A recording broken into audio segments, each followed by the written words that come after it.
Okay, 6 o'clock, we'll call the meeting to order. First item on the agenda is the approval of the agenda. I'll motion to approve the agenda. Thank you, Marcia. I will second that. Thank you, Arvid. We have a motion by Marcia and a second by Arvid to approve the agenda. Any discussion? All those in favor say aye. Opposed say no. Carries. Next item, approval of the consent agenda items, including minutes, licenses and permits, board committee commission agency reports, vouchers payable, and a budget summary. Can I discuss it for a second? Sure. I would make a motion to approve the consent agenda, but I would like to pull out the special event permits to discuss them. After reading the memo, Which memo? ahead of them. I don't know which memo you're talking about, I sorry. didn't put, I put a memo in front of both of them. Oh, That's fine. You can do what you want. That's fine. you know what, I did see it, but I don't remember what's in it. I would say that the appropriate action, since we've already approved the agenda, since we have to do this as part of the consent agenda, we can have a motion to approve everything but, and then you can pull out whatever you'd like. Those two, I'd like to talk about each one of them, yeah. The special event permits. Yep, So we're there's just talking two. about 3B4. Okay. So I will entertain a motion to approve the consent agenda except for 3B4. I'd second it. We don't have one yet. Oh, sorry, I thought I heard you say you'd make the motion, sorry. You can do that, then I'll make that motion. Thanks, Mike. I'll second it. Thanks, Van. All right, we have a motion by Mike and a second by Van to approve the consent agenda except 3B4. Yeah. Any discussion? All those in favor say aye. Aye. Opposed, say no. Carries. All right, so we have 3B4 to discuss. Special event permits. First is Osceola Community Fair Fun Run. So my issue with them was they're not complete. And this was a topic I brought up at the last board meeting, was that the permitting needs to be complete.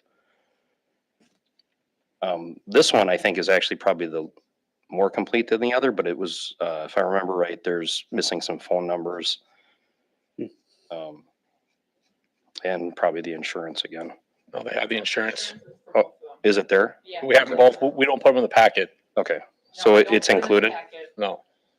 Nobody needs to see it. Okay. Sure. Well, usually there's a Certificate. additionally, yeah, I don't, Yeah, check off. does it actually include money? It does. A lot of Okay. them have the dollar amounts on them. I've seen bonding insurance type stuff through other means that didn't have dollars amount, but it's missing phone numbers for sure. Which one? The fun run? Yeah. The fun run is also an addition to their original permit too. What was the original permit? The fair. The fair. Well, I'm sure if we just add a couple of phone numbers, it looks complete.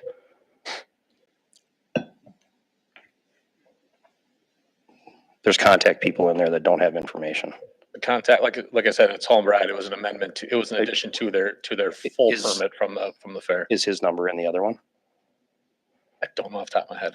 Just, again, I brought it up at the last meeting that some of these permits don't look like they're complete. This one had gaps, so.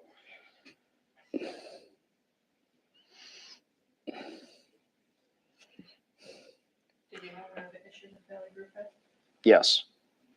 So that one, like the one thing, there was a bathroom item on there and the question asks about like quantities and stuff. There's no quantities. Additionally, the mapped out area doesn't include, it actually exceeds the area owned by the village and goes onto the Mount Hope property. So I don't know that the map is accurate. And I don't know that we should be approving an event that exceeds our property.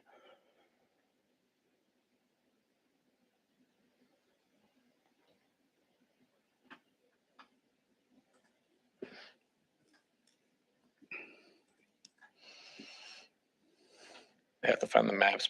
I don't have this stuff memorized off my head. Photos on page 87. Yeah, it extends way up behind into the infamous triangle.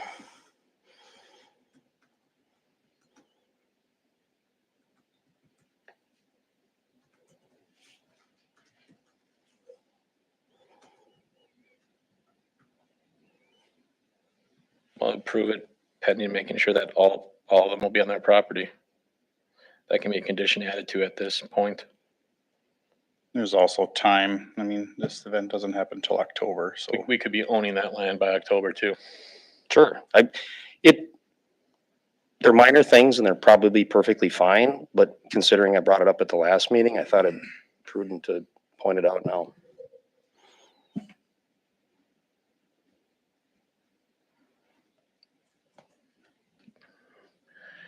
Is there a motion to proceed with these, or how do you want to handle it? What are the missing numbers in the fun run one? Your phone numbers. And I think it's Kelly's.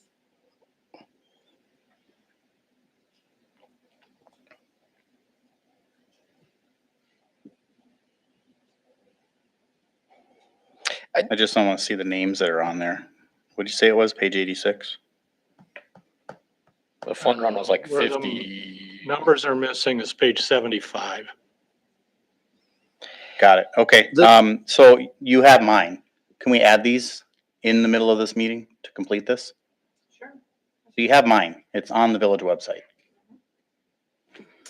Just so I'm clear, the point is there's a lot of good information here, and I think it's good that we stay consistent with everything, because one of these days we're gonna end up with a permit and it's gonna be an issue, and if we're not consistent, then there's a problem. So both of these are perfectly fine. I don't really have an issue with them, but we need to start pushing people to be consistent with this stuff and accurate.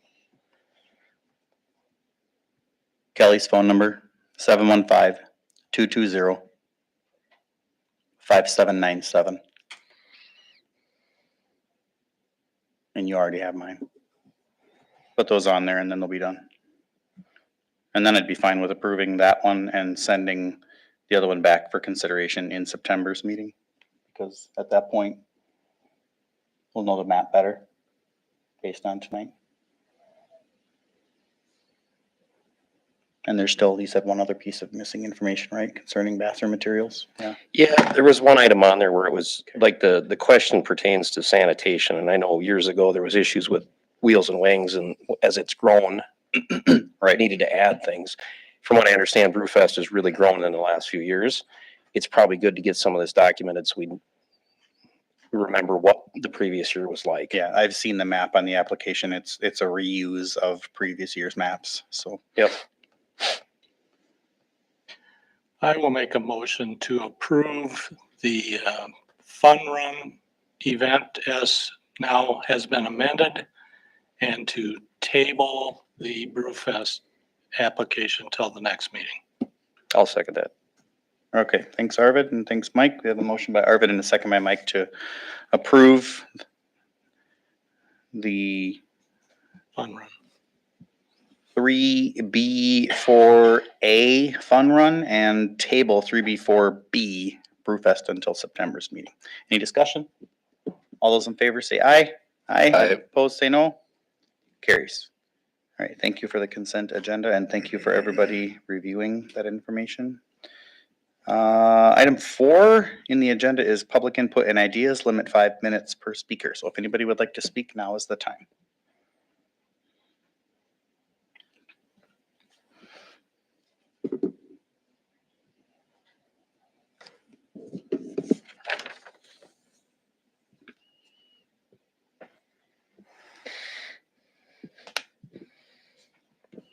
Okay, we don't seem to have anybody, so we'll move on to the next item on the agenda.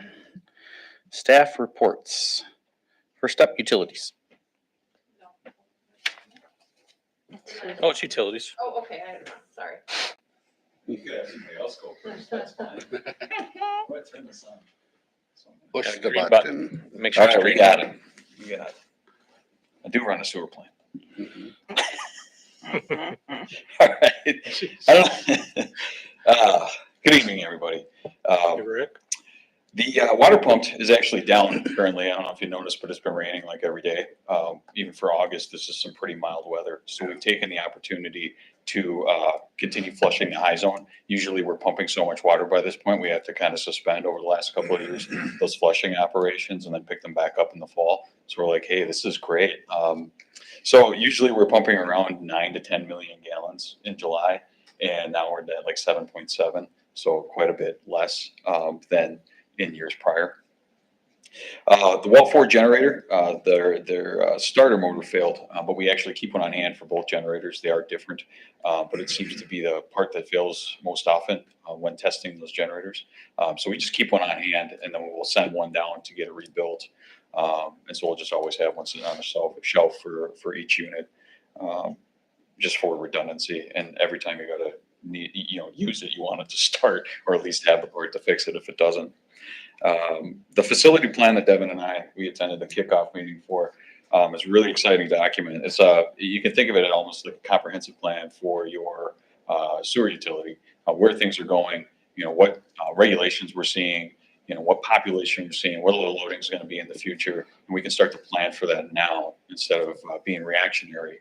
And having a reaction plan later. Oh, we're at capacity. We have a building moratorium, or the DNR is coming down on us for this. We're going to have to do something. So, a really good document to get out there. Keep it as a living document to see where we're at and adjust it for there is the plan. And I'm really happy to report that our lead and copper has been submitted to the state. We're waiting to hear back on any suggestions or edits. I had a call into them actually today because I hadn't heard anything from them, which is not abnormal for the state. But I just wanted to put that out there, that we're meeting the expectation, exceeding the expectation. We're way ahead of schedule on that. The deadline being October 16th. So we're patting ourselves on the back for that one. Well done, Rick. Thank you. Thank you. Appreciate that. That was a big undertaking. We planned for what an undertaking it would be, but I don't think we're prepared for the scope of the work that we needed to do and all the documents that we needed to find, and how we are now putting those documents away in certain files so we could recall them later if we're ever called out by the state on those. So, any questions on our report? No? Thank you all. Thanks, Rick. Thanks, Rick. Okay, next up, library.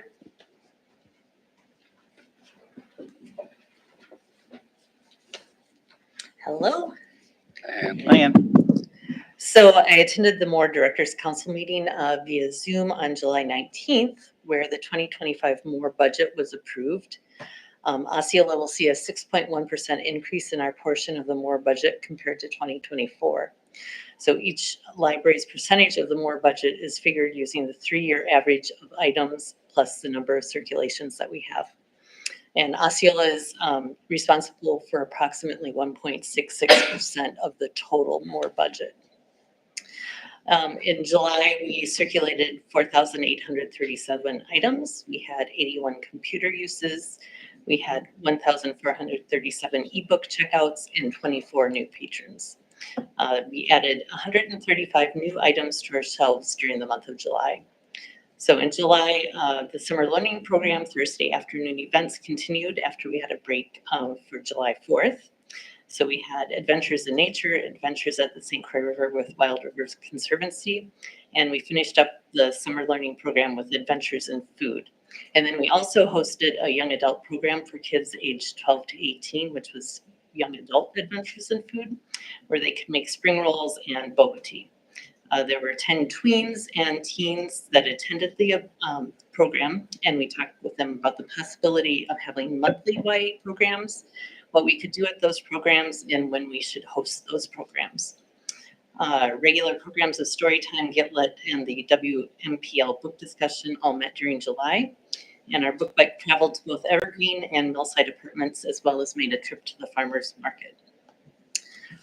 For facilities and staff, I received a quote from Budget Blinds for blinds similar to those in the village offices and downstairs meeting rooms. So I'll be working with the library board and the Friends of the Osceola Library to find funds to purchase the blinds. Window coverings are especially needed for the children's area as the sun is damaging the books on the shelves that face those windows. Because our computers are now 6 years old, I'm working on a library computer capital improvement plan that would replace all of our computers over 5 years. So some upcoming events, our book bike is headed to Evergreen Apartments tomorrow, and also hopefully to the farmers market, weather permitting, on Friday. On Saturday is the end of the summer learning program party and grand prize drawing. On the 19th, I'll have lunch with the librarian, but we'll be watching a webinar for library board trustees about book bans. And then on the 28th, I'll be heading back to Evergreen with the book bike. So any questions? I just got the one, on that pie chart we're looking at that's on the screen. Okay. All the different, townships and, village. What Yes. is the other? What is that? What's in the other? So it's mostly Minnesota patrons. So being so close to Minnesota, just across the river, we do have a lot of patrons from Minnesota.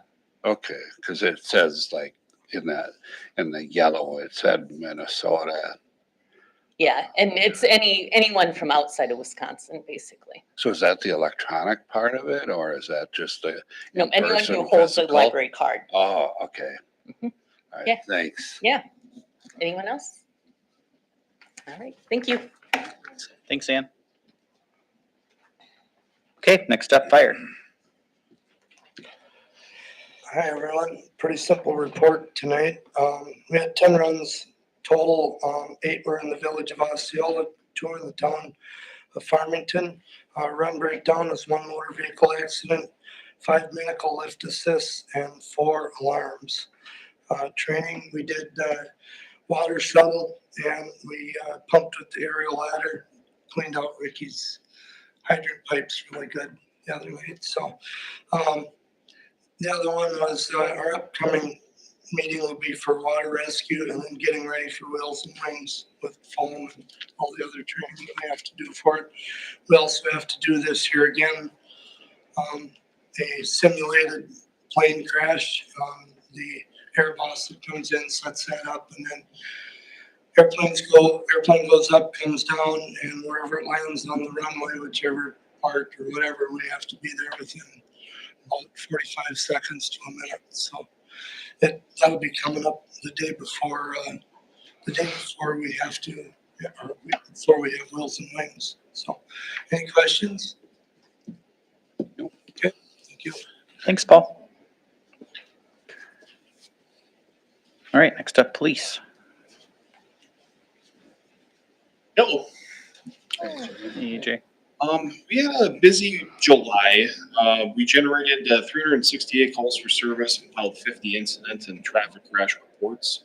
We made 3 arrests in July and initiated 64 traffic stops, issuing 30 municipal citations. St. Croix Falls reported to us that they generated about 21 calls for service in the village and made 1 arrest. Some cool updates. Flock Safety finally got the Condor camera that was in our plan for a while installed. And that's in the downtown area near First Avenue. What's nice about that is it gives us advantage from both north and south of Cascade Street as well as down First Avenue. We're able to rotate that camera, and if we're having issues with say the bathroom, we can keep it pointed down First Avenue. Or if there's heavy congestion, like during the parade, we can keep it pointed north and cover that event. So otherwise, I feel like it's going to be a really great tool for us to use if we ever, have the need to, look up any vehicles that travel down Cascade Street. So also, iRecord installed their new hardware refresh for interview rooms. There are 3 different rooms that has recording capabilities within our department, and our equipment was starting to get a little dated to where it was out of warranty, and if we needed to fix a part, then it would cost a unreasonable amount of money to do that. So this new refresh brings in all new equipment, and as per the CIP that we had done, and it actually lowers our annual maintenance fee as well. So. Also, we investigated a break-in at the wastewater treatment plant. We did identify the suspect, and we forwarded charges up to Polk County District Attorney's Office for consideration of charges on that one.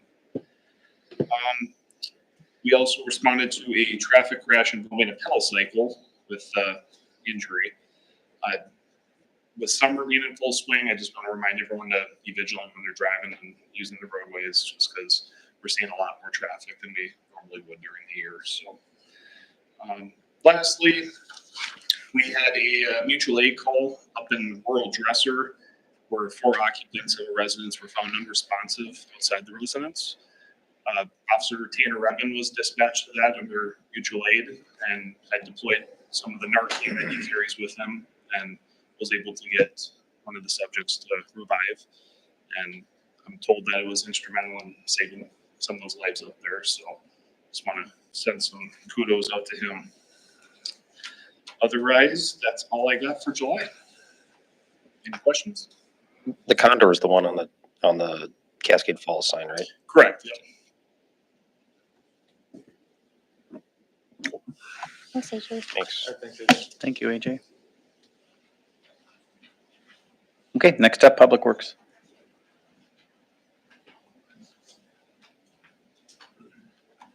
Evening, everybody.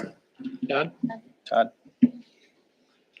This is the report shows sweeper was repaired at the tail end of the month, gave us about 16 hours to get our streets and gutters clean, including the downtown area that was going to be painted. 2 days later, also helping the town of Farmington, who sort of started spearheading their own road maintenance program by purchasing a couple of pieces of equipment that are going to save them money and us as well. As I've mentioned in the past, the last 3 years, we started sort of a co-op with many of the townships and things like that. So some cheap spray patching. There's potential for chip sealing in the future by working with our neighbors. We're helping and doing our part as the Village of Osceola by contributing some sweeping hours and picking up their chip sealed roads. Dredging of stormwater basins, cage removals and cleaning our storm system continues. Just the abundance of rain. There's so much sediment moving with all of this water that many things are becoming plugged, either or full, where the water egresses into our wet sites. So we just continue to pick it up, whether it be by loader, skid steer, and we'll also be bringing in a excavator for 1 week, probably later in September. We worked on our multiple large asphalt patches in a roadway. We're up like 60,000 tons just in potholing this year. And we did about another 20,000 pounds in large patches, including Geiger and the Smith Edition area. So on top of that, the new Ford F-550 arrived, hit the ground running. That's been hauling brush, aggregate, asphalt for us. It's been an excellent addition, a great replacement to the Chevy 3500. Attachments and approved sale of equipment.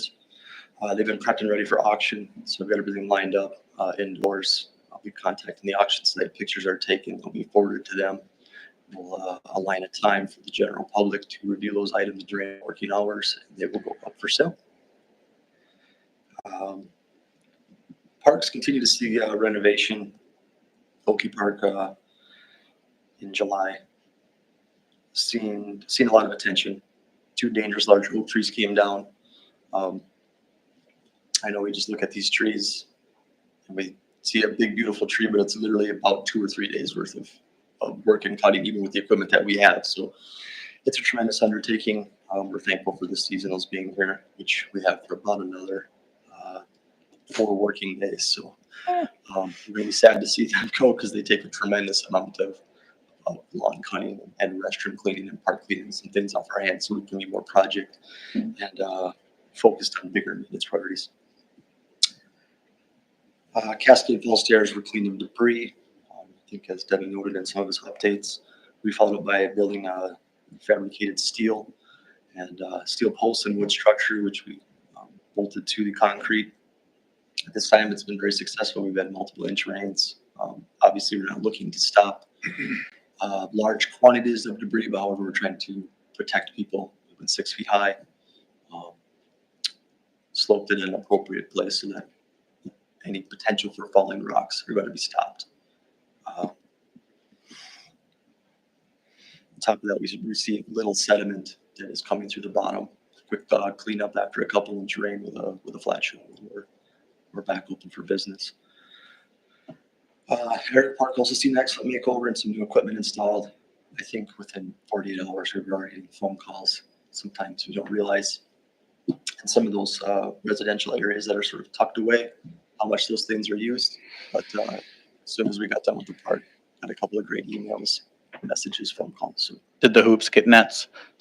The basketball hoops? they have, yeah, we have metal ones on order now. Okay. Those were brand new, actually in May, and they've already disintegrated to what we've seen at this time. We also prepped the Veterans Memorial site. We put a concrete slab for the maintenance shed that arrived in July, so that's on site. There's considerable more work to do, but the project is moving along. On top of that, the facility itself, the Department of Public Works had 2 new service entrance doors installed. We're happy to see that after some minor fabrications internally to keep things locked and closed.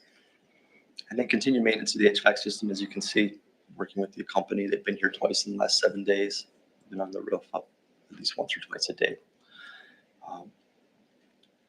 We will get it, some troubleshooting done, more troubleshooting done.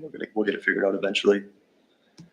And on top of that, doors to the facility and restrooms in this building also seen service from the Public Works Department.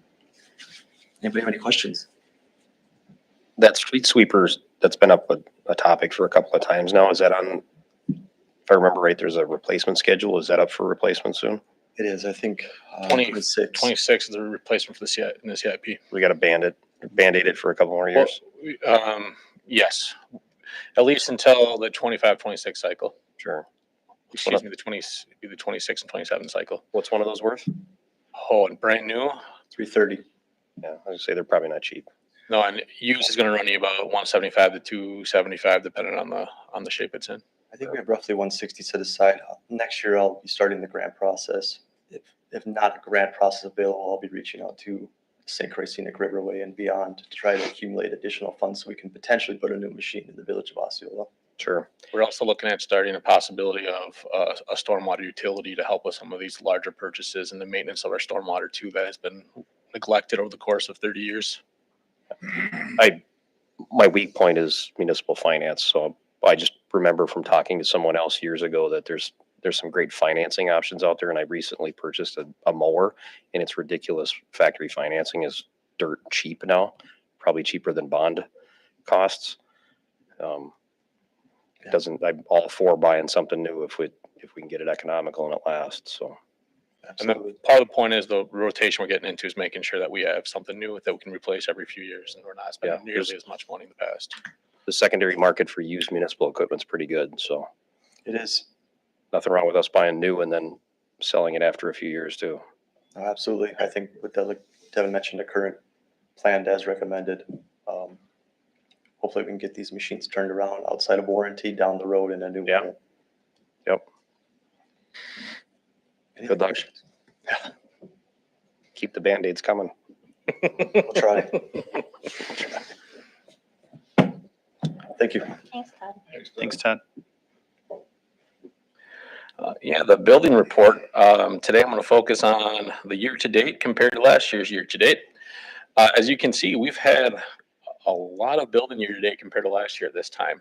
It helps that we've had 3 relatively large commercial projects that have started in the community.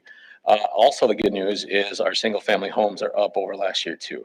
So we're seeing an increase in building across the board. It seems to it's a good trend to have. Last year we had a 6% increase in our equalized value, which means values are going up too. So all this is trending towards the right direction for our community growing. So it's been it was really good to see the numbers in this year of just north of $9 million for new built this year already, just through July. And as you can see with some of the stuff that we're talking about tonight, there's a chance for more. And as we all know, with fixed levy limits, Growth is the only way. the way that you make taxes go down is by growth. So So in my third review of the comprehensive plan, I found an interesting number. I think based on the growth, we need to develop like 250 acres of housing in a year in order. So either, I don't know how we're going to do that, or the number's inflated or something, but that I'd anticipate 2025 and 6 to be bigger numbers too. we should hope, well, some of the, like I said, some of the projects I'm working on, you should see some big numbers in the next few years. Yeah, good. Anything else with administration at all? Oh, the administration report. I got a few things here. I wanna give a big thanks to the election workers last night. They stayed along. They did great. I didn't hear any complaints, so they did another great job from the election crew there. The demo of the yellow house is ahead of schedule. On the contract, it was August 19th as a start date. We're starting tomorrow morning with the garage being taken down. Tentatively looking for open sometime the next 2 weeks. So we're moving forward with that. So yeah, the start date originally was August 19th, and we're starting tomorrow with the demo. So ahead of schedule in that aspect there. We submitted our claim for Cascade Falls to the state, so I should be getting more information for that soon about the amount of money we received for the help of cleaning up to it. Unfortunately, the larger part of it, the total fix, I have to work with the DOT and the state on that one, as that's not covered under the disaster, so that's still an ongoing discussion. The what? What again? Sorry. The construction of the retaining wall. Okay. That was not covered under it was basically the cost to get the stairs up and running again was recoverable through the disaster relief. So I have to keep working with the state and the DOT on a permanent fix for erosion control. Sure. We started meeting with department heads for the budget. We should look to have a first budget workshop in September with the full board, and then a follow-up in October, and then a final one in November. So that is kind of the budget cycle we'll be going for, and then approval at the December meeting. So that is the budget process that we will be going through. All workshops, once again, they're public meetings, so people can see what's happening when we start looking at the budget. Shared revenue numbers come in yet? Shared revenue numbers have not come in yet. The time to stop looking, to correct here, was the 15th. So we won't know for a few more days on that one, if not Okay. next week. Act 12 shared or innovation grants should finally be released tomorrow, supposedly, but we've been waiting for a year and a half now, so we're hoping to hear what an innovation grant would be. That would be helpful in the conversation with the police combination that we've been having, and could dictate what happens with that combination. And also other areas that we could see innovations, communities working together to help offset some of the budget issues, such as sharing of services like the street sweeper. Sim and Drive will start after Wheels and Wings, for those wondering. What is the story behind that? Just making sure that it wasn't blocked. It's a film project for Albrightson. Okay. And we couldn't guarantee that it wouldn't be done by Wheels and Wings. And Wheels and Wings is heavily trafficked area and created a major mess in that. So that's why we just make sure it's delayed after Wheels and Wings. Okay, I remember hearing it was delayed after summer school was done because of the busing, and then I guess I didn't remember it being after the Wheels and Wings. Yeah, the other issue at play was, in order to bring the cost of the project down, the engineer widened the window for the project to allow Sure. more people to bid it. Yep, that makes sense. Yeah. What's the completion requirement in the contract? September 26th. End of September. And then yeah. 100% October 11th. So those are the two markets that they have to hit. So that we should have a brand new nice road though when that's all. That's a good time to do it because it'll be restoration, and it'll any soil restoration on the side will probably stay better. So it's a good window. And then I'm gonna have a conversation with the National Park Service and MSA about our phase 2 and 3 of our walkway for Cascade Falls. The National Park Service seemed really interested in phase 3. So I'm gonna bring them into the loop and see what we can do to work together to get something like that completed in the future. That's just a big checkbook conversation. That's all that is. Yes. We realize that is a crowning jewel of the community, and whatever we can do to get many people involved with that to make that the best park it can, we're going down all those avenues to make that the best park we possibly can. Great that they're interested. That's great. That is it for me. Thanks, Devin. Chamber of Commerce, Main Street. Good evening, everybody. Hello. July 11th saw the Chamber hold a business networking lunch at the Osceola and St. Croix Falls train. They had a great day and a lot of people showed up for networking food. And they're also working on Harvest Bazaar, which happens the same weekend as Wings and Wheels and the community fair. As far as Main Street, I did want to share a comment that as the skate park is nearing conclusion, someone commented on Facebook, and not everybody sees it, but this is something that is important to hear. Awesome. Thank you, Osceola, for creating positive and productive spaces for the kids. Great job to the locals that were dedicated to this goal for years. So absolutely proud of our town. So thank you to everybody involved. Wanted to shout out the Village Public Works Department staff, the board, thank you, and village staff for getting the stairs open. We created a little reel on social media, and it's already been seen by over 15,000 people. So the Falls is one of our big assets in the community. So thank you for getting them reopened. People are loving it. I know the day it was open, there was a family of 8 down there playing in the water already. We're planning for Dough on the Go. I know August is still here, but fall is coming like a freight train, and fall is a good time for us with the fall colors. The train tours are starting up in September already. And Dough on the Go last year, we had over 7,000 people that weekend. So we're starting to make plans now for this weekend. That's November 22nd and 23rd. And then next month, the Wisconsin Arts Board will be at the Acreage on September 4th for a Northwestern Wisconsin rural arts and community forum to talk about how arts and the economy can work together. And so I'll be attending that as well. Any questions? I want to say thank you for the train. The train was interesting to learn about the process of it, the history of it, and it was really a really good event. Yeah, you're welcome. I think you came in late, but make sure you get your permits in early. Yes.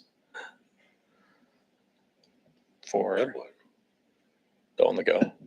It's all private. That's all private. But Okay, thank I you. didn't know if there was any special event Nope, permitting or Not not. for that one, but thank you. There was a couple issues with the ones that were in the packet today, so. Great. Thank you. Thanks, Wyatt. Thank you. Okay, that concludes item 5 of the agenda, so we'll move on to item 6, other business discussion and possible action regarding 6A county recycling program location.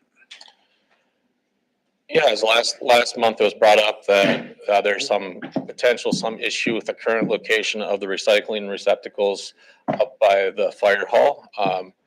Todd has done some legwork on it, and we'll like to have a little discussion tonight or possible action on it. It's sort of spearheaded this because we know how it feels to have county recycling program at your work site. So upon obtaining that space, the Village of Osceola, we had those relocated up at the fire hall / potential DPW facility site, mostly because of its excellent access. But as Paul has pointed out, certainly been some problems. It's come with some problems. They're gaining too much speed and they're coming in too fast. So sort of, I guess, to help out the fire department, just presenting some different locations or a potential different idea. As you can see, the site's listed. That might be a potential space for these to be housed. I just want everyone to keep in mind that it's high traffic. We're serving, again, the southwest sort of sector of the county in some ways, and even including across the border. So there's a lot of people coming. I don't know if for residential areas are potentially the appropriate place, but as you can see by my recommendation, I think that it would probably be more appropriate to get those moved probably to the north side of that lot and brought closer so that speed cannot be obtained. Diverting them to the north also moves them away from the fire building and fire entrance or exit doors for their garage.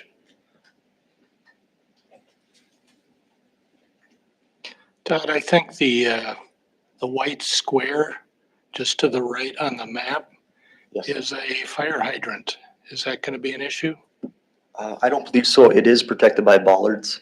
I'll certainly work with Paul as well. I know that when conducting some training and things like that, that fire hydrant is used and potentially in a fire situation. So certainly work with him. Yeah.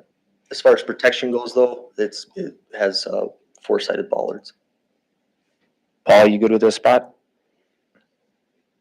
It'd be nice to put them right out at the road, right out by Federated's driveway is where I'd like to see them.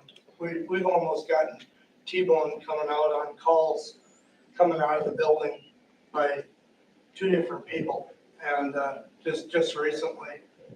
And they either come in close to the building, just cruising and not paying attention, or they come way out, they unload their stuff, and then they swing close to the building going out.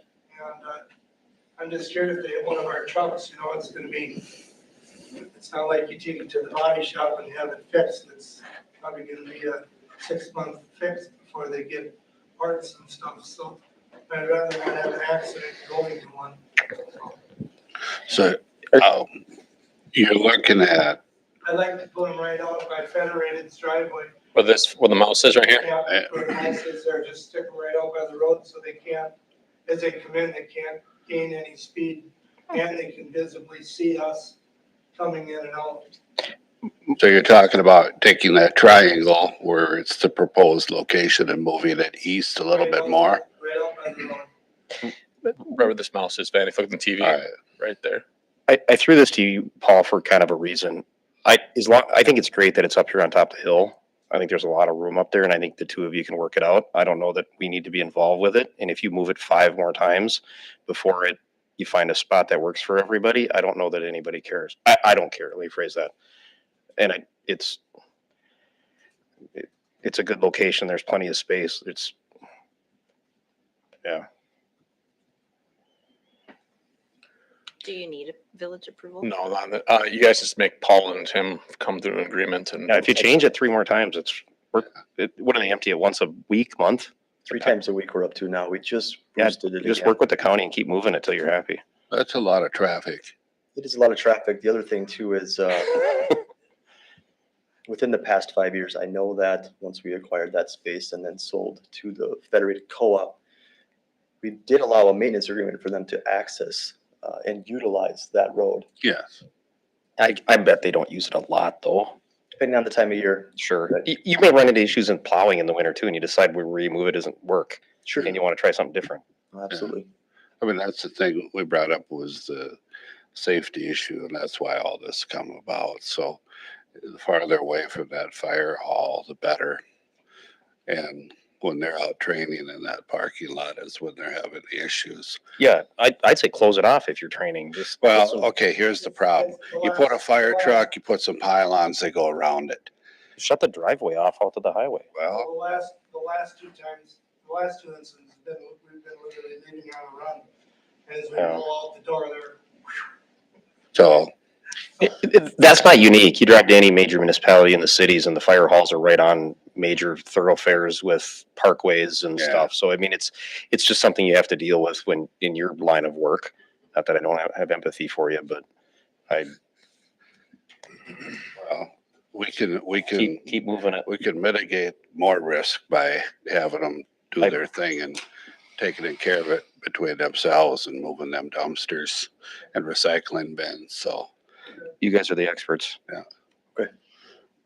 it's a good deal for everybody here. All right. Okay, thank you. Now, if you move it off site, I might care. Sure. Because I bet you the community will care about that.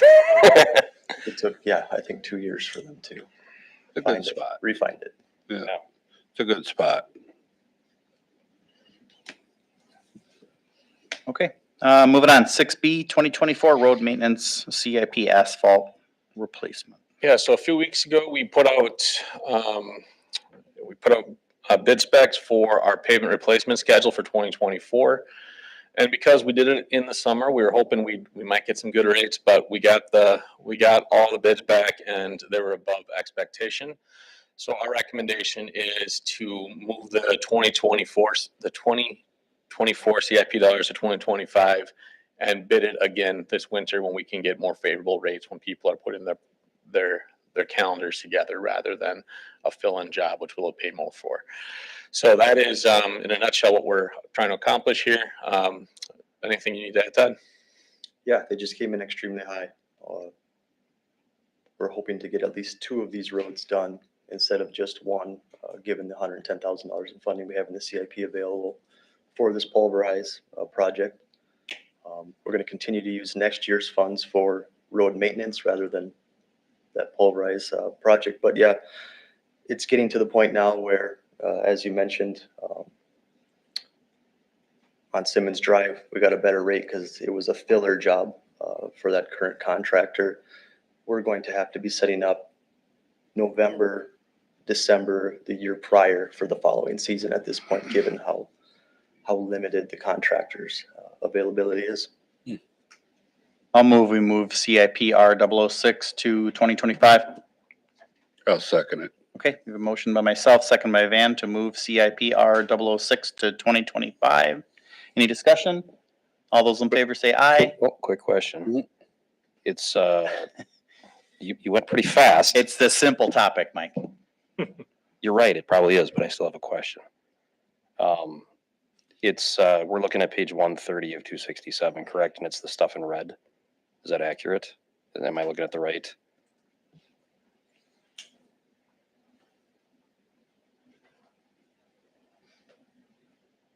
Is that the right map or is there a different one? There was no map on this one. Yeah, we didn't Oh, provide I thought I maps. remember reading a map. No. Refresh my memory. What streets are they that were part of this? 4th Avenue. Third. Oh, 3rd, excuse me. I Yeah. don't know, and And 3rd up by north of the railroad. Yep. Gerald and Marvin Street. Just like 3 streets, right? Yep.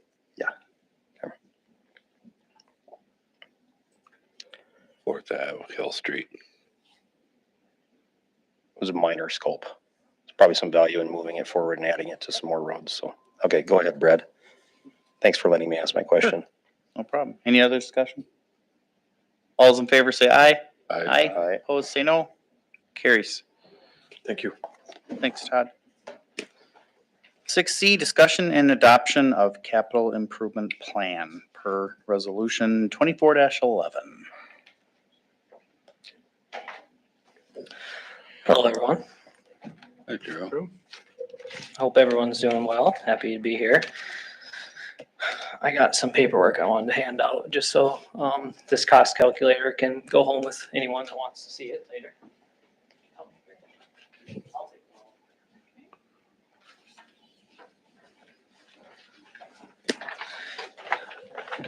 Yeah, I don't need to distract you with paperwork. There'll be a time where I'll direct your attention to the paperwork I'm handing out. This is the paperwork. Here's, the main topic of the CIP plan that we worked on. So I wanted to provide a copy today. Also on page 116 of the packet in the PDF.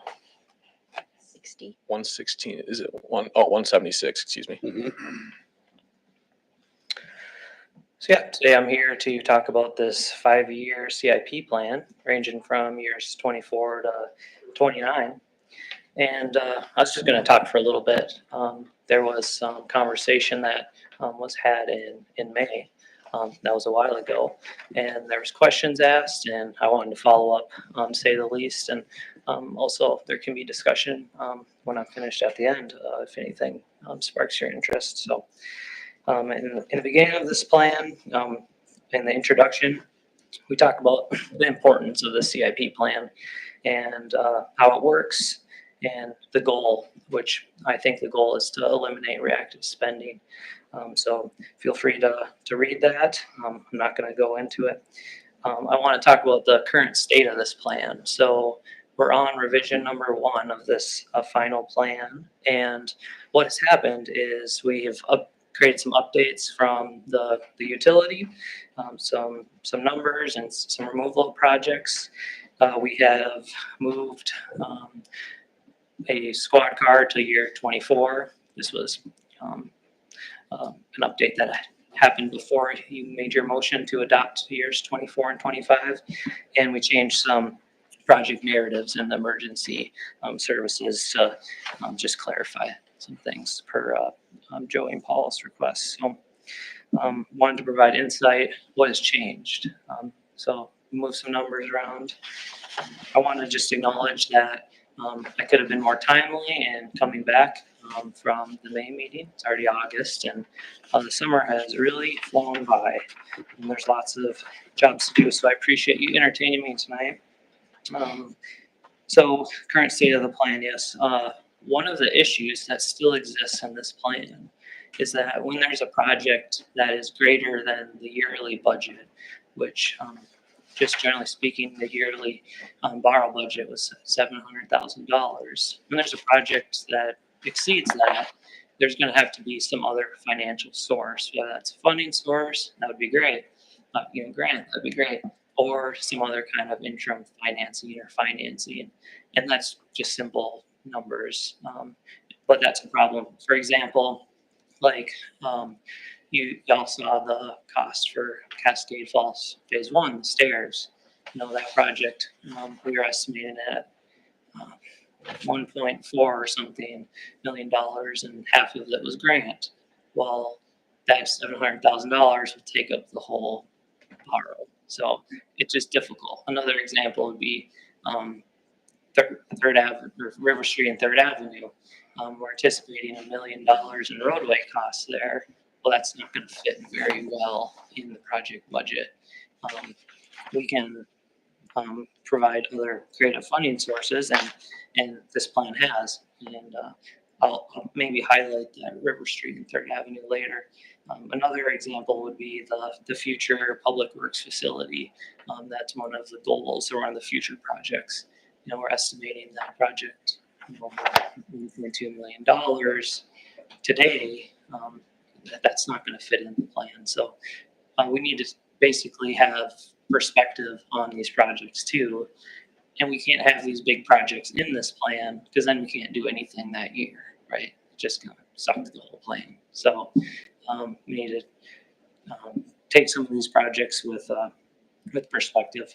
I want to provide insight, and that is an issue in this plan. So I want to highlight that because it says in this plan, whenever these big projects are to occur, we should have someone redo the cost, come up here and provide a budget plan. We shouldn't go into the big projects blindly, hoping that it's going to work out. Come prepared. Yep, that's kind of where we're at. That's the only issue that I really see with the plan today. Then I wanted to provide some follow-up with Brad. You were asking to give some priority to future projects and the needs. I agree that would have been a great addition to this plan to give priority levels. The reason there hasn't been any priority levels given to the future projects is it was not in the scope of MSA services to work past 2029. So that hasn't been incorporated in this plan. Now, if MSA has the opportunity to work on this plan again, that's something we can totally do for all the projects.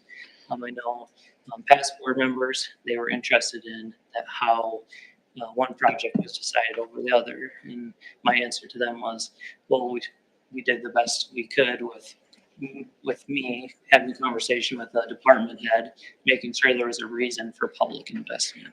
So in the initial working meetings with me and a department head, I quizzed them about every single project, about what the reason is to justify this public investment. True, and also that every 2 years we look at our borrow and the projects that are going to be in the borrow, so you can move things in and out as need be too. Right. Mm-hmm. So it's not, we're just, yeah, it's a plan. This is a plan. It's not written in stone. Every 2 years we re-examine it because there could be something that comes up that we were not prepared for or something like that. So it is a plan to guide us. And that's where we're at with this. And then in 2026, when we do the new borrow for the new CIP, we'll go back and making sure that we get everything that we want for those 2 years of the borrow. Mm-hmm.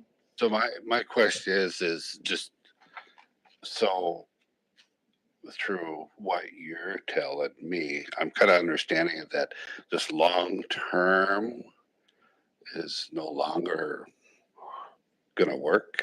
Is that what it is? No. And the projects that are more expensive, like for instance, Third and River reconstruct, that's $1 million, which is well above and beyond what the CIP borrow is in 2026. Drew is saying that there are other revenue streams coming in to do those projects. For instance, that project would be heavily TID dependent too. Right. That would be using other revenue streams. So the next 4 years beyond the 2-year borrows are really kind of our plan to go forward. Like I said, things can change in that, and we have to make sure that we have the revenues coming in to match the projects that we want to do too. Because we do know that some of these projects without extra revenue cannot be feasible. I think that was, I am understanding that, but I also, what Brad was talking about is our prioritization. And I know we were working on that for the grades of the roads and, you know, the level of what, you know, the conditions where you actually physically look at them, they're graded, and these are the ones that are gonna need attention. So do we kind of lose that prioritization when a bigger project comes along? All of a sudden, we're gonna do Third and River, when that wasn't even on our minds, and then all of a sudden it comes into play. So now we've got to move some money around, budget, grants and stuff like that. Is that how it's affected? Not necessarily, Van. My point in even bringing that up to you was that when that big project like River Street and Third Avenue comes to the table, I expect whoever is a consultant to give you a budget scenario at the time. It can align with the CIP plan. The CIP plan allows that project to happen. It will be successful with this plan, but I'm still bringing it to the table today to just say, we still need to see the scenario when it shows up at this day, right? Like, show us how it's going to all work out. Show us the bottom line. Don't just have faith that, 2 years ago, we thought it was going to work. And that's with any large project. There should be a cost estimate, a preliminary cost estimate at the time of hiring someone, saying, we have enough money to do this project. So Okay. I'm calling it a budget scenario. Let me continue a little bit more about this River Street and Third Avenue. So that project is contingent on funding. There's DNR loans that will help pay for the utility and part of the roadway. And then, like Devin mentioned, it's located in the half-mile boundary of the TID. And then LRIP grant too. And yeah, which you've already been awarded. So we're on track to making it work. Yeah, it's an issue with any big project, really. Yeah. And it's super obvious to me. I wanted to get it on the table. Yeah. So for instance, too, because we'll be going back with a CIP in 26. If that project still is not going to happen, we can just take it out of the 26 and 27 and push it to the years that it's actually going to happen. That's just a scenario that could happen. Right. Yeah, another scenario would be maybe in the future we want to take some of these bigger projects out because there's so much uncertainty. The scenarios are kind of endless, right? It's but we're carving space in it for a certain year because Devin indicated there's a high chance it could happen that year, so we're carving that space out. So do you put that Christmas list aside and save it? Or do we completely forget about it, what we had anticipated we were going to work on, and it didn't, we didn't get the funding or whatever, so. Right, if there's an asterisk by the project here, that project will not happen unless that funding source that is written into the project description occurs. Right. So then that money will be either used to pay off the note or it'll roll into the next borrow. So it's like the CIP is an account. Is that true, Devin? Yep. I have a question on top of what Van just asked. Thanks for the asterisk explanation. So we are in August of 2024. It's probably reasonable to expect that there's a bunch of these asterisks that are not happening, right? Let's talk about one of them. Well, the asterisks go all the way to the end of 2029. So it's not just immediately. They are sometimes like Simmons Drive. Well, that one's taken up. I'll make this easy. Have we bought everything that's shown in the 2024 budget so not far? Not yet, no. And everything there is planned? We're working on things for the 2024. Some of the stuff for the water and sewer, which is outside the borrow, working on towards that. Next meeting, we should have a new fire roof for the building over there in front of us, but there are wheels in motion for most of the items in 2024. I'll continue with what Devin's saying. Every asterisk for every project that has an asterisk in year 24, every grant has been pursued. The plan has been followed for year 24 so far. Okay, that's, I think that was what. yeah, there was like, Todd's got a lot of equipment there, and I've heard about the lawnmowers, and obviously the 550 was talked about today. So there's a different asterisk there. It's a solid circle. That is a recapture. So that means that we are going to try to sell something and buy something. Sure. So Did we buy the Class 5 dump truck? Was that the 550? Yes. The 1 ton? Oh, the dump truck. The dump truck we didn't get. Okay. It fell through. That one fell through. Okay, but it doesn't have an asterisk. right, so there But was you nothing approved- to sell. you We don't approved own a it, dump yeah. truck yet. So it's in the budget. It's sitting here. Mhm. My interpretation is we're gonna buy it, but it didn't happen. So it moves forward. We're still looking at buying it right now. Yes, Okay. we're still looking at to buy it. And then like today with the road project, if it doesn't happen, Todd will ask for those funds to be moved to 2025 for a purchase in that year. So there's some period of reconciliation, what, November or something? We go through and go, okay, we know this is not gonna happen at this point. Well, no, part of the request that the board had in June was making sure that we have a report available for the board for our capital improvement plan. And I know Tammy's working towards that, so it'd be a working document that we can chart it and access it for the board to look at. Yeah, I'll highlight that in a little bit for you, Mike, too. Okay. Like next steps. Anything else on your mind initially or finally? There was just a couple of key ones. I know like Todd's been talking about equipment breaking down and the fire hall roof has been a topic in the past, and I not seeing bids in our new Well, we're procurement in the policy and process of stuff. that. We already, we've already reviewed the first line of bids, on the tin roof, aspect of it. We've, taken, because there was some cost overruns, so we're having it rebid, and looked at. We've already discussed it with the fire chief. And that's what's happening next. So no money has gone out, but that project will happen. It's just a matter of we need to stay within budget. Sure. And if, like I said, the project doesn't happen in a year, we roll over the funds, just like we did for Simmon Drive in the past few years too.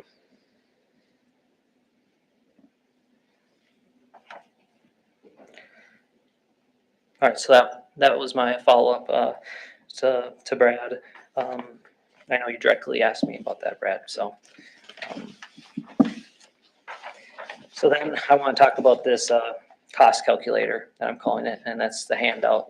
This is in the CIP document 2 times. And what you're seeing here is 7 different sections and 2 different equipment subsections. One question that I had was, are these sections a certain department's budget? And that's not true. There may be, these sections are a certain person's items, but there hasn't been a certain dollar amount allocated to each department.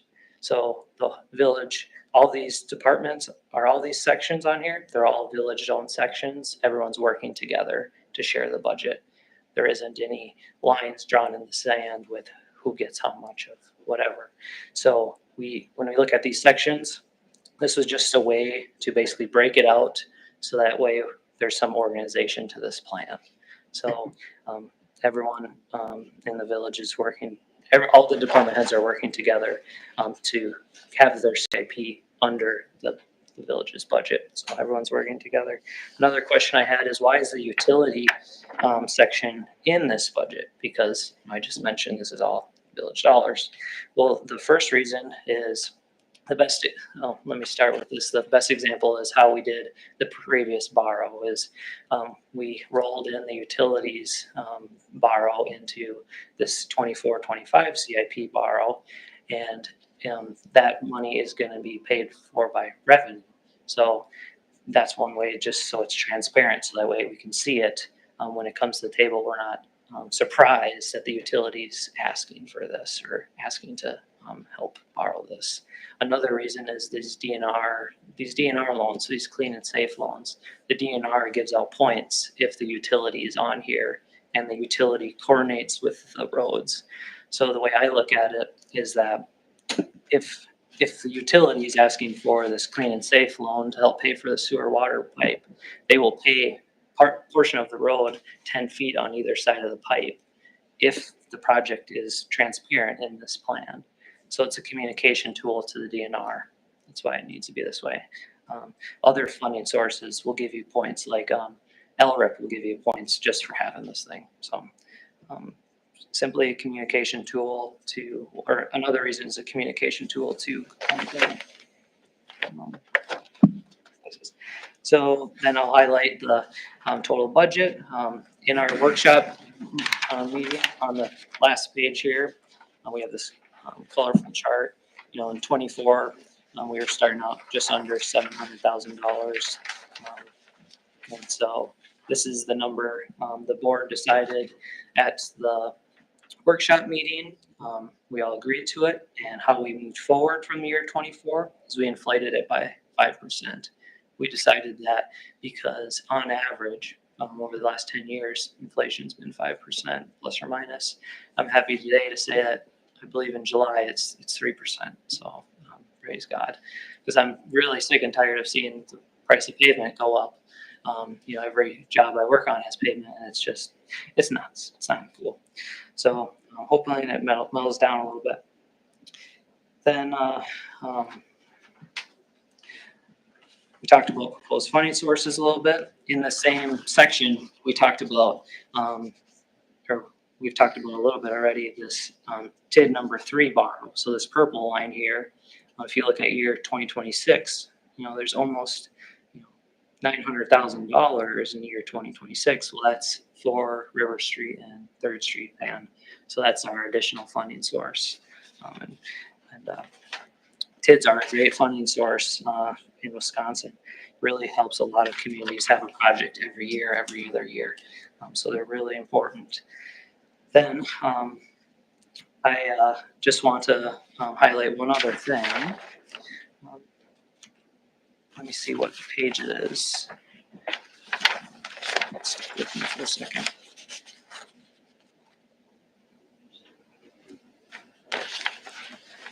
There's a map. I have it in the initial part of the packet.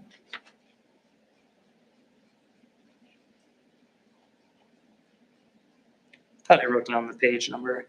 I'm sorry. What's the map title? It's page 130, 7-figure 1. So I just wanted the opportunity to highlight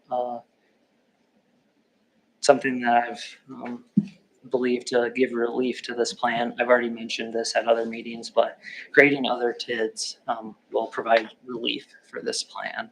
And you can see this blue dash line here is the half-mile boundary of TID number 3, and a portion of the village is missing. That could be a strategic approach to filling the rest of the village with creating another TID would potentially cover the rest of the village with this half-mile boundary. And some of the other clients that I work for, they have their whole municipal boundary covered. So any project that happens in the village, there's potentially some other financial source to come from. They're banking on the TID.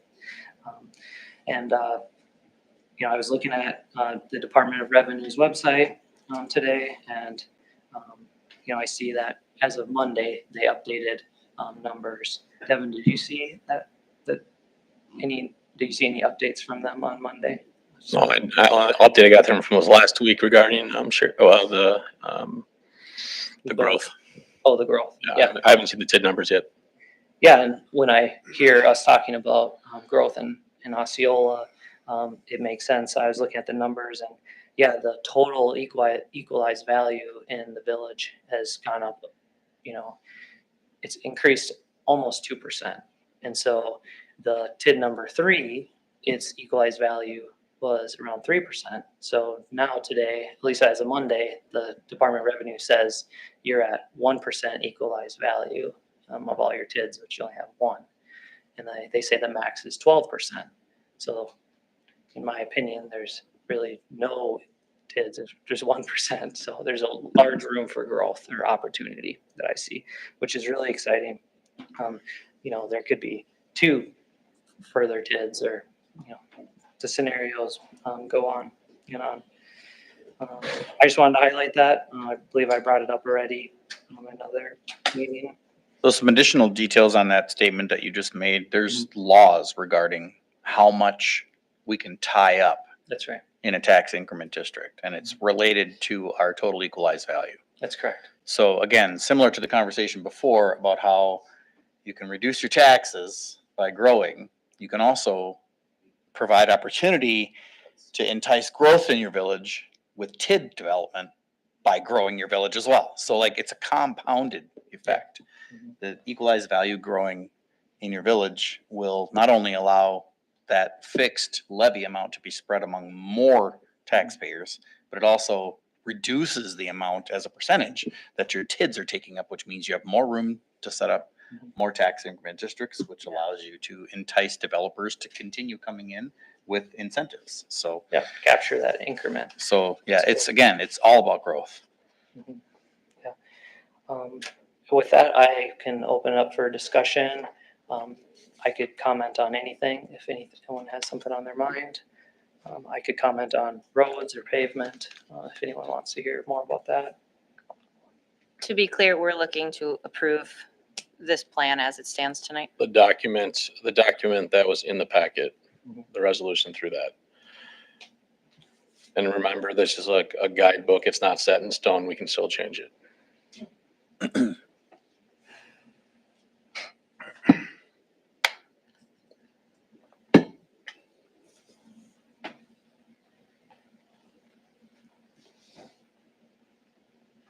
Yeah, so you'd be making a motion to approve the resolution.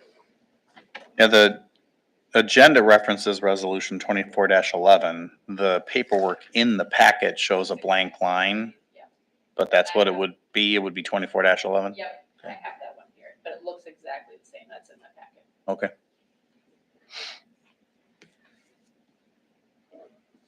Yeah, this just provides the framework for us to continue to operate on what we're spending our money on for And this it gives us- biannual borrow. It gives us a roadmap to, as a staff, to look forward what we're doing. Yeah, with that, I'll make a motion to approve the adoption of the capital improvement plan, resolution 24-11. Thanks, man. I'll second that. Thank you, Arvid. All right, we have a motion by Van and a second by Arvid to adopt resolution 24-11, which approves the current version of the capital improvement plan. All right, thanks, everyone. Any discussion on that motion? All those in favor say aye. Aye. Aye. Opposed, say no. Carries. Thank you, Drew. Yeah, thanks, Drew. Special thanks to the department heads too. A lot of their time, especially Todd's time, spent making sure the details are right. So thank you.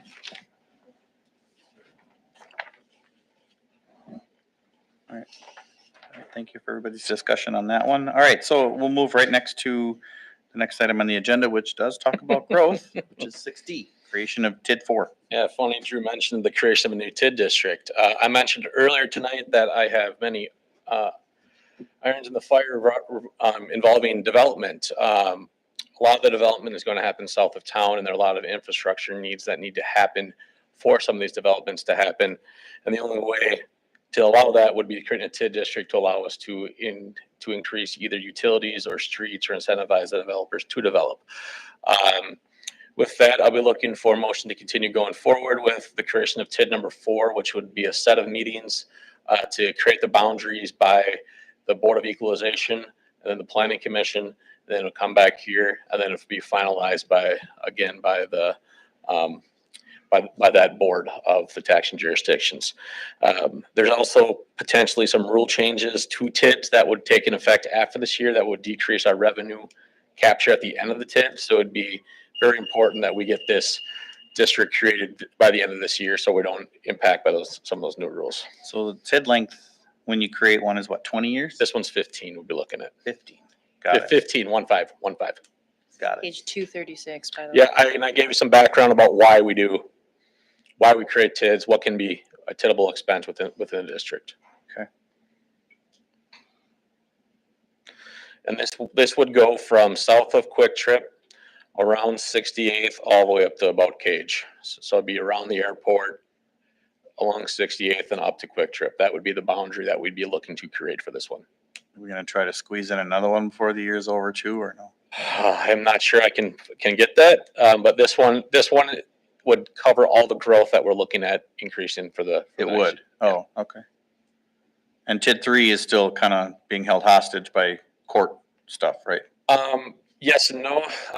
Later on with the Wurzik talk, there's also that project that would create TID dollars for the District 2 and TID 3. Got it. So this is just a simple, I've already kind of got the wheels in motion, but this would allow me to really go forward and get the meeting scheduled. Can I comment? Yep. So you were trying to create this year? Yep. I think that might be impossible unless, I could be wrong, but I think the time is already, it'd be a miracle to have someone do it for you. Baird? They might be able to do it. Baird's been in the loop for this. So what is it, Drew, that you're saying? I can't hear you. Well, there's like a deadline for notices to go out to whoever's in the TID. And I believe those notices have to be out sometime in September. So We have our time frame from Baird already. I'm on board, man. I didn't know. We did the legwork before we got here to make sure that we can get the meetings scheduled. No, you gotta talk about it, so you're okay.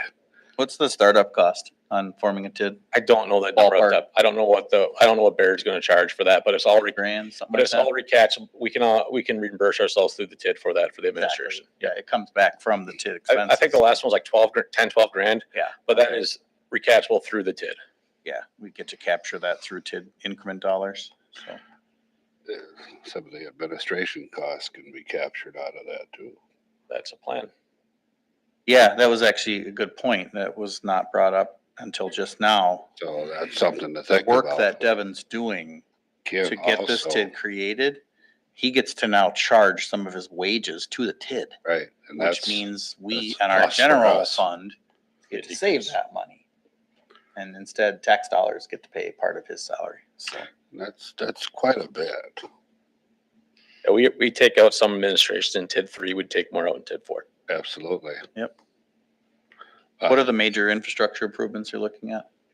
It would be water and sewer would be some big ones, and some some potential road improvements too that might have to happen. For instance, if the development happens along 68th, we would need to potentially improve that road. Is that the $1.4 million in water and sewer that we were talking about before, or was that more than that? Well, there's two ways to get water and sewer to the property that potentially, there's the way that's about 300,000 and the way that's $4 million. Oh, that's what it was for. So, if the TID really takes off, the 4 million would be a possibility. But we're looking at a $300,000 possibility right now, not the $4 million possibility. Well, I mean, either way, 2 is already closed and paid out, so Yes. we're working with 3. So yeah, let's keep moving and get 4 opened. So. Yeah, I'll make a motion that we have staff work on the creation of TID number 4. Thanks, man. Yeah, it's a tight window. Adam is pretty confident we can get it done by year's end, as long as we had our meeting days. So there might have to be some special meetings. You'll make it. We have a motion on the floor. Is there a second? Thanks, Ron. All right, so we have a motion by Van and a second by Ron to create TID 4. Any discussion? All those in favor say aye. Aye. Opposed say no. Carries. Good luck. Let's get this done before the rules change. That's the plan. Exactly. Okay, 6E, taxiway D improvements made by Patrick Brown. Simple agreement. Pat Brown just wants indemnification if anything happens for the place that he built. It was up to village standards. He had a private person build it. He just wants to be relinquished any responsibility of the road or the taxiway that he created. There's no problem with the agreement whatsoever. So up to you for questions. Patrick has done this all by himself. He has financed this. I just want it on the record to officially thank him for this. It was not cheap. And he was adamant that this get done. It creates a safer access to those area hangars. That's just behind the new custom fire building, Mhm. the big thing, in case anybody was wondering. But that's all I wanted. I certainly wanted to express our thanks to him to do that.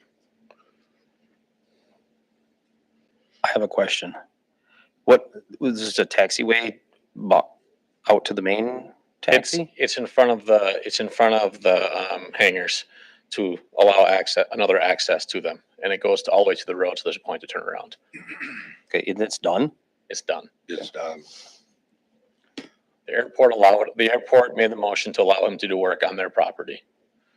As long as it was up to, engineering standards, which they've had engineers look at it from the start. Is it airport property or village property? One and the same. I feel like this should have been up for discussion and the construction was after the agreement was done. The airport signed off on it and it's on the airport property, which is village property, but the airport controls what goes on airport property. The airport commission does the oversight on that. And now that it's finished, Patrick doesn't, he's basically, That's great, it went well. and that's it. Sure. He doesn't want anything to come back at him whatsoever. I totally get it. Just seemed the cart was before the horse a little there. I don't think so. Well, he outlaid his own money to do it, so if it wasn't up to standards, we would have made him redo it. Sure. Or the we- airport we- commission It would. worked We, with sure, but we've went through many meetings that I've been part of where there's been issues where somebody's done something without all the proper permitting and approvals and stuff, so I don't want to dig into it and I'll vote for it. I think it's a great deal, but again, cart before the horse, maybe. Yeah, I have those concerns would be something you would I probably also want wanna to say I have communicate no- to the commission. I have no purview over the airport commission, Yeah. so it would come directly from this board Yeah. to them. Yeah, the board doesn't really have any purview over that. That would all be commission-related stuff. So if you have those concerns, you So is- share it with the commission. Sure, is the airport a separate entity? They answer to this board, but I have no Sure. purview over them on the organization chart. Yeah, they would manage this project. Are they an entity that would need permitting? They handled everything with their own engineer. Yeah, something just doesn't smell right. Oh, I don't know about that. We went through the discussion and had talked about potentially needing a permit for the skate park, and we had to clean up a memorandum of understanding before it happened. And that was a valid question. I feel like this is very similar. So again, I'm Well, that was happy to move property on. that we had purview over. I'm happy to move on. Yeah. I'm glad it went well. Good I hope it doesn't happen again. Yeah, that example would be of a piece of property that the village had direct control over. Your concerns with regard to this improvement project, it would have been under the purview of the airport commission completely. The village would not be So if I involved. would look up on the GIS and the property owner would be who? The village. Okay. Be the village, yeah. I'm done. I'm done with the topic. I just would like to see it possibly done a little different next time. Yeah.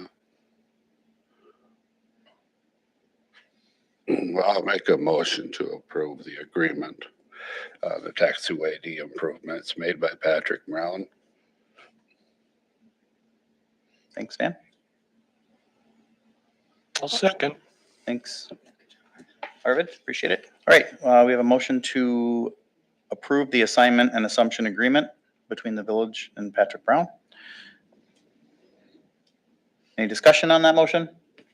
All those in favor say aye. Aye. Opposed, say no. Carries. Okay, next item. 6F, 2024 budget and 2025 proposed ambulance budget. Yeah, and in your packet, you have the budget that was presented to me from the ambulance last week that was approved at their board meeting. They're looking for the communities involved to approve the budget that was presented. As you can see, it is a nominal increase. My recommendation, we go forward and approve the budget. A nominal increase to the Osceola portion. Yeah, $30. I'll make that motion. Not bad. Thanks, Mike.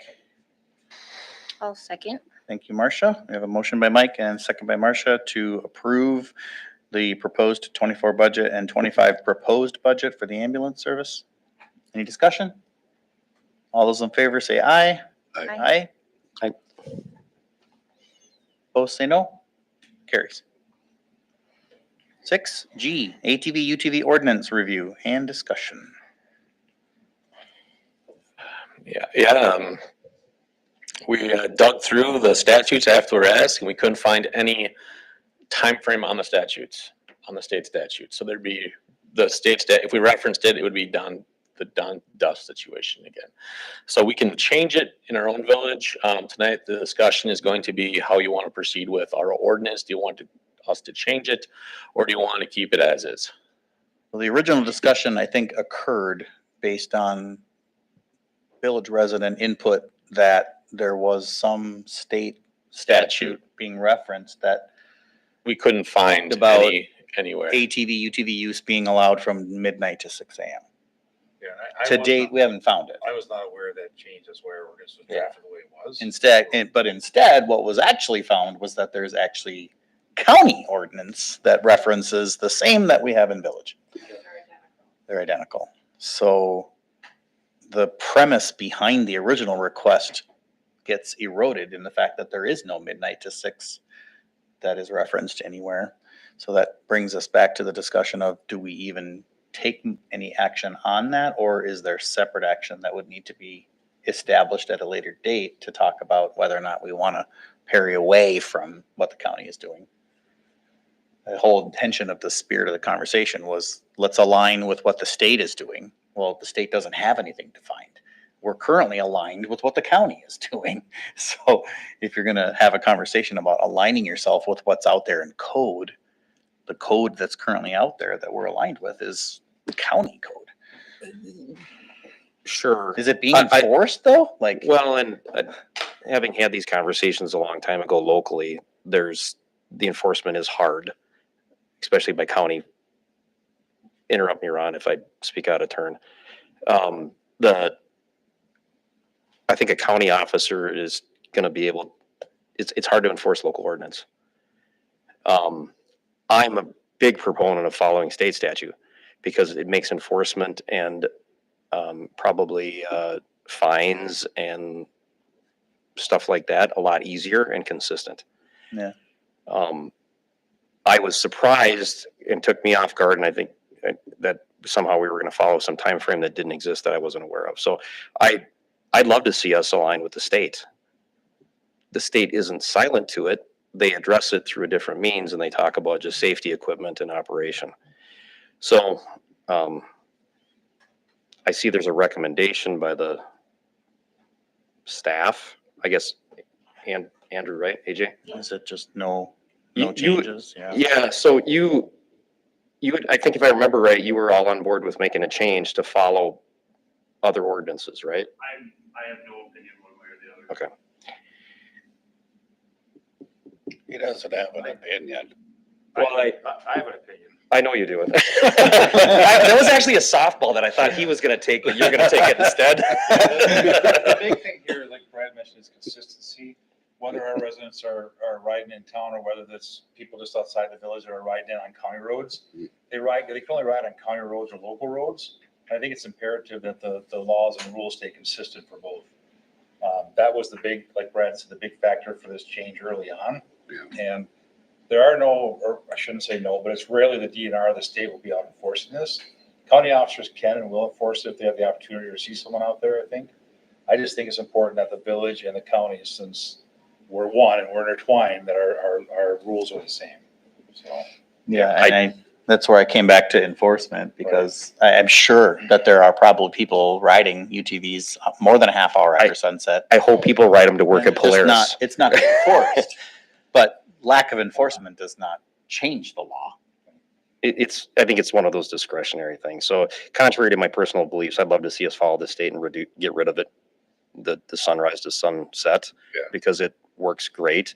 I sort of agree with following the county a little bit. Yeah.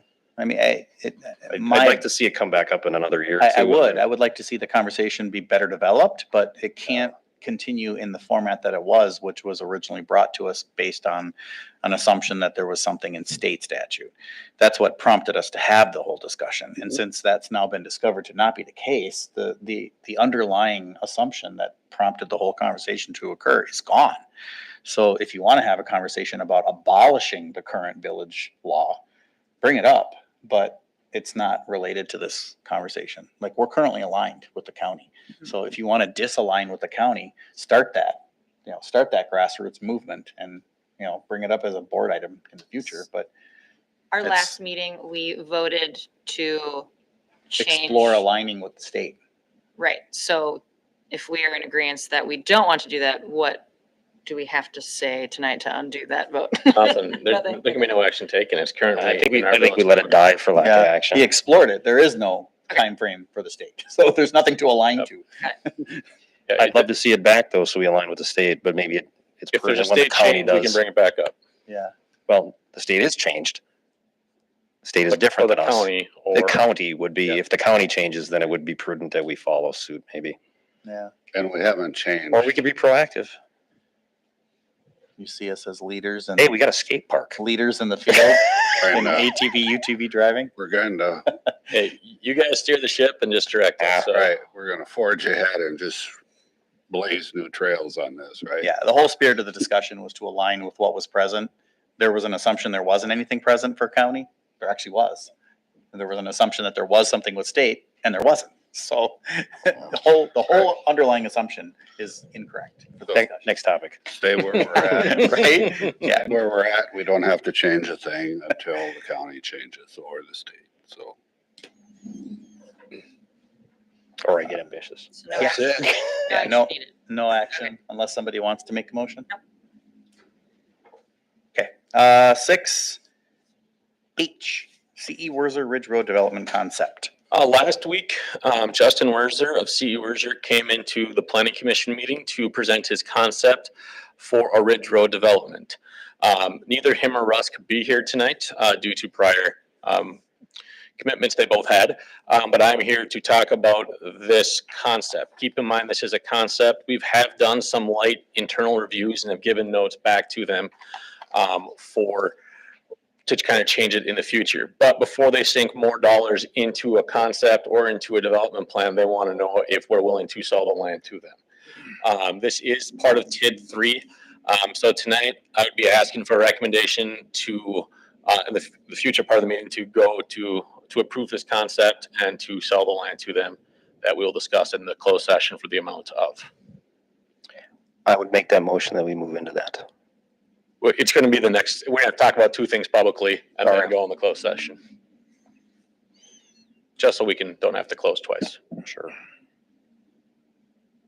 This was discussed in the planning commission? And the recommendation was to go forward with it, as long as we keep working with them to develop a concept that would be appropriate for the area. Yeah, I think the recommendation was to enter into negotiations to create a purchase agreement. There'd be a purchase and development agreement that Yeah. would have to be created. I don't know if the land here is gonna be big enough for what they. We talked about that. Yeah. Yeah, The- it's the- probably gonna be 5 buildings instead of 6. The parking spaces alone won't. Yep, and conform with the little turnaround for the fire truck isn't gonna be happy So there either. the planning commission brought up a handful of items and Yep. Werzer was pretty amicable to it. And Cedar, Russ from Cedar Core Group, he seems really reasonable to take some insight. So I And think he- it's He understands village code. He's actually asked questions to me, very applicable questions a lot. So he's very cognizant of what needs to be done in the area and the proper channels to go Yeah, through. this is an illustrative plan. In fact, I Yeah. pushed him in plan commission. I said, how many buildings can you go down to? Can you go down to 5, 4, like 3? Like, at what point isn't it profitable? Right. Yeah, so he knows.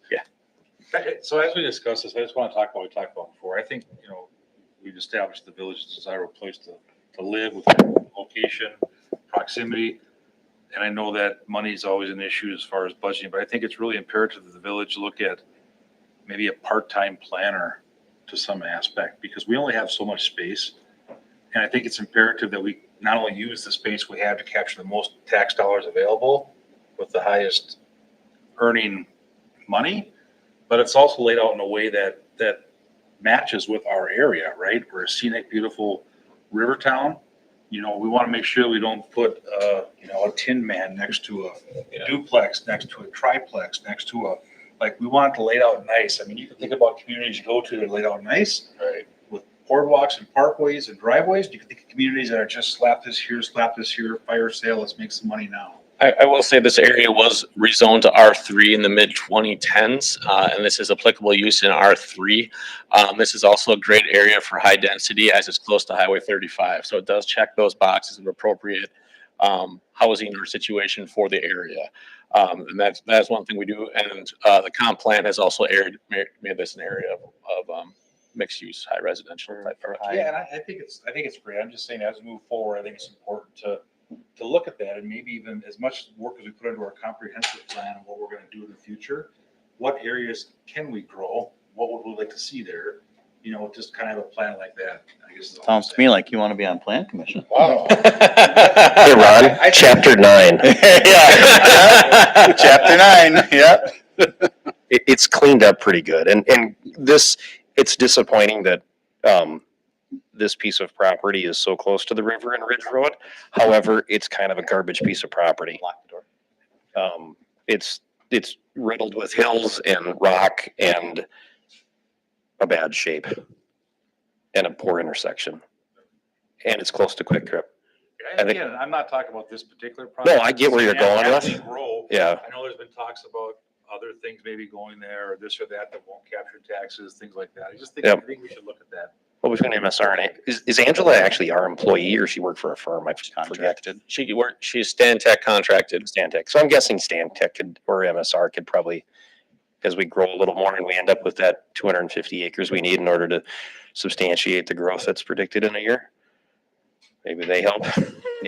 Just so I'm understanding this correctly, this would also include them connecting the road? That is one of the projects that needs to be done, and that's one thing that we're going to talk about in the development agreement of how much they, Caleb C. and the village are going to pay to get that rerouted.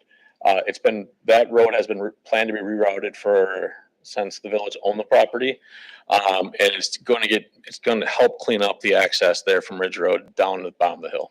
Yep, for sure. So let me re-ask, are you looking for a recommendation to approve you moving enter into a development purchase agreement? Yes. Okay, that's the motion I'm making. Thanks, Mike. A second? I'll second it. Motion by Mike and a second by myself to advise village administration to enter into a development agreement discussion with CE Werzer on the Ridge Road development concept presented. Any discussion? All those in favor say aye. Aye. Opposed, say no. Carries. Thank you. All right, moving to 6H, 6I, Mount Hope Cemetery Survey and Discussion. Yeah, this was presented last week at Planning Commission also. Us, the Fair Board, and the cemetery did all pay for a survey of the cemetery property. We knew we had an issue with left field over at the baseball field potentially being in the cemetery there. And it turns out that there is part of left field in the cemetery. So the recommendation from Planning Commission was recommended to purchase an area of land by the village to, So I'm not going to make it the motion, but just for clarity, just like the last one, you're looking for some sort of a motion to enter in negotiations to buy that piece of property, right? So at the end of that discussion, Brad, you abstained from it, right? Because you're on the Fair Board? Yep. Okay. I was a little confused because you made the motion, but yet abstained from it. I can abstain from voting. I can put the motion on the floor. I just Sure. can't vote on it. It seemed odd. Why was it odd? it's an odd situation, but it's not disallowed by. No, I know. You're pushing something, but then you're not going to have a voice in it. Yeah, that's So That's nothing all right. wrong with it. that's how Robert's rules work. You gotta So, push it. You know, I get gotta it. push her I get through. it.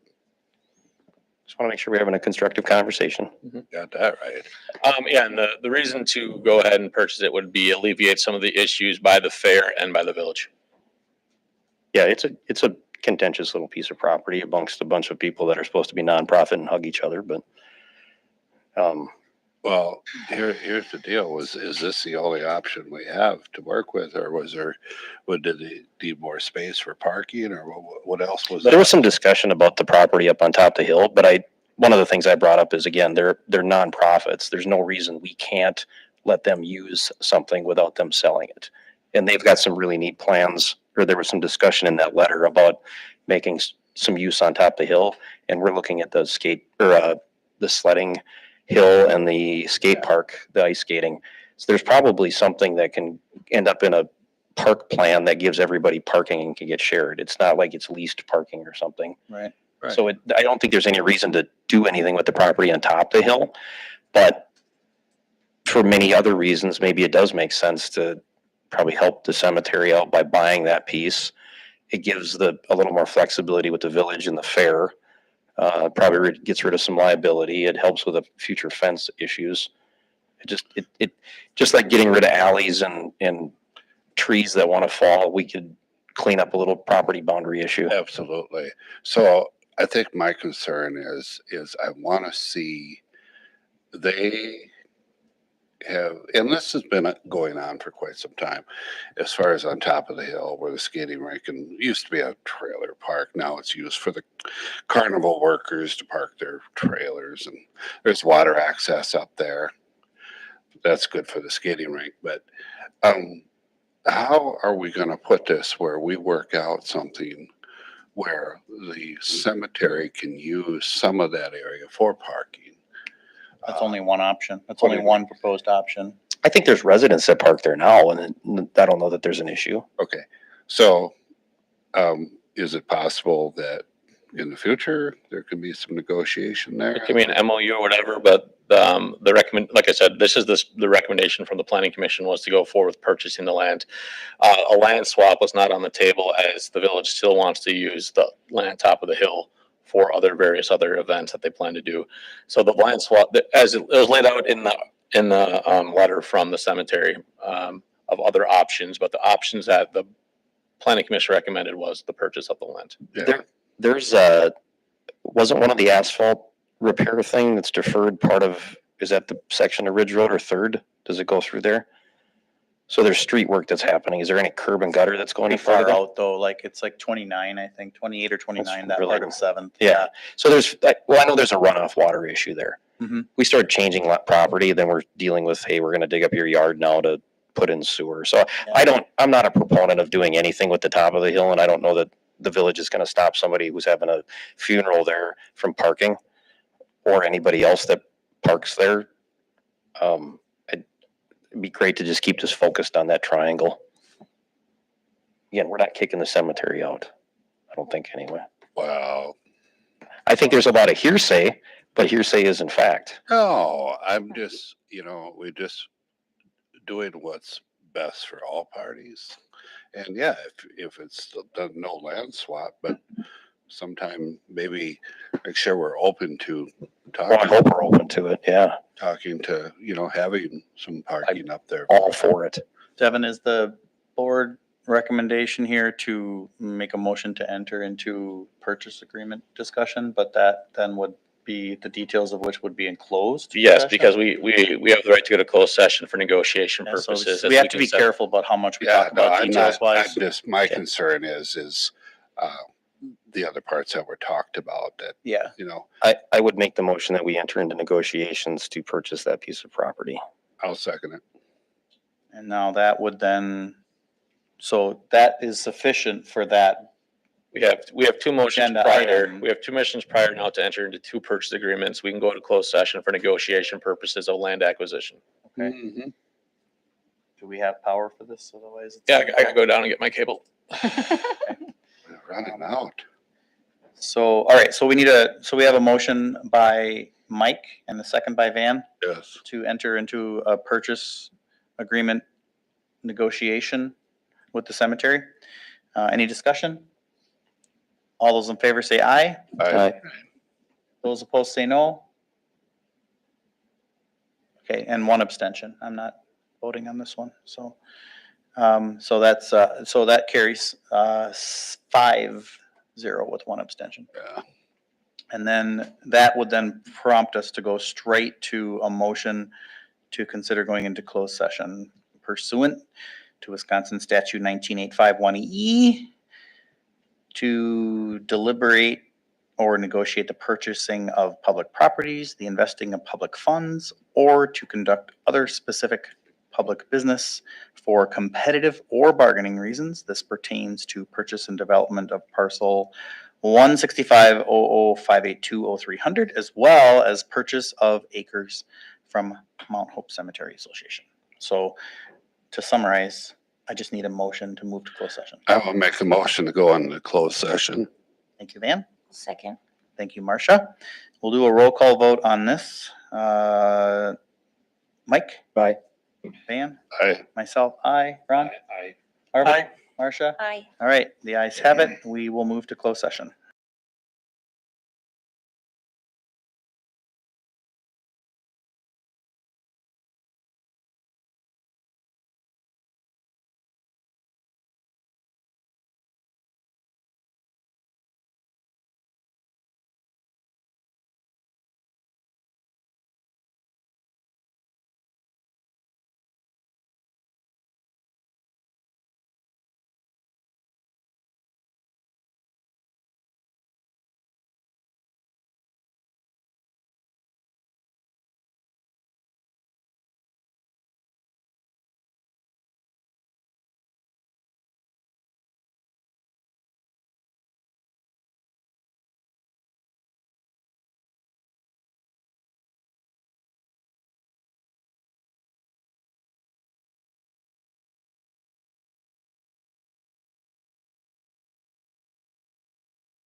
It's back on, everybody?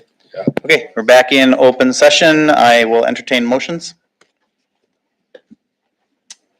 I will make a motion to go forward with the Worzer development as discussed in closed session.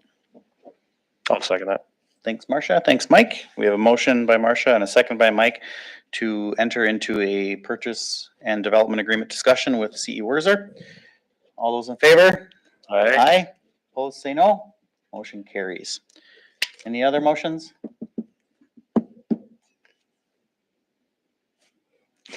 I'll make a motion to direct administration to make an offer to the Mount Hope Cemetery Association as discussed in closed session. Thank you, Arvid. I'll second that. Thank you, Ron. We have a motion by Arvid and a second by Ron to make an offer to the cemetery organization. I'm going to abstain from voting on this one. Any discussion on the motion? All those in favor say aye. Aye. Opposed, say no. Motion carries 5-0 with one abstention. Okay, moving to the next item on our agenda, which is future agenda items and updates. Mike? What's the status of that liquor store parking lot? The sale of it, Yeah, tied up right now with a title company. but it's moving forward. There has been letters drafted by the attorney. Yes, Okay. consent. To move it forward.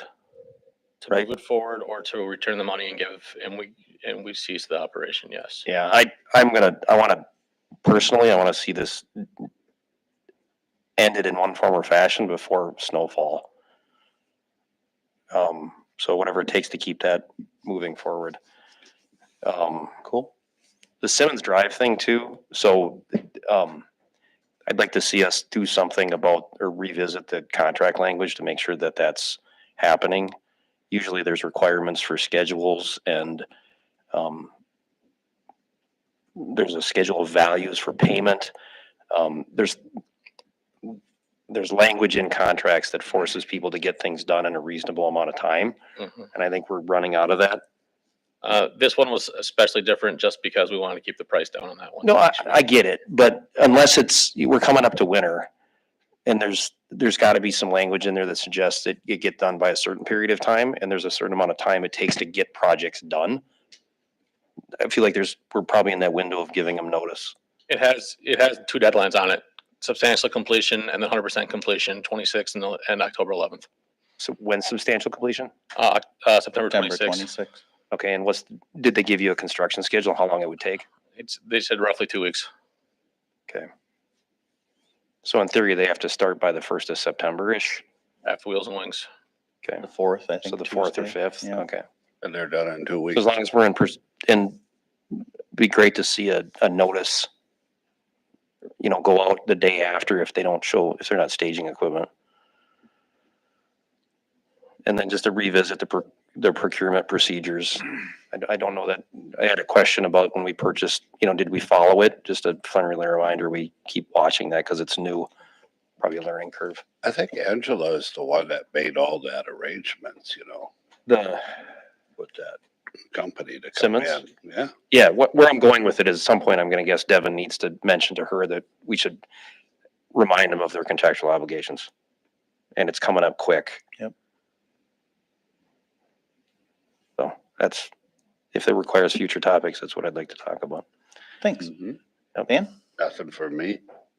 Ron? Arvid? I've got nothing. Marcia? Congratulations on the skate park completion. Almost. Thank you. Your park's done. We just need to get the house down. It's close. The park is closed. It is not done. It is almost open. It is almost done. Ahead of schedule. Ahead of schedule. I don't have anything. So with that, we will adjourn at 8:05. 8:10, sorry. Thank you, everybody. Yeah.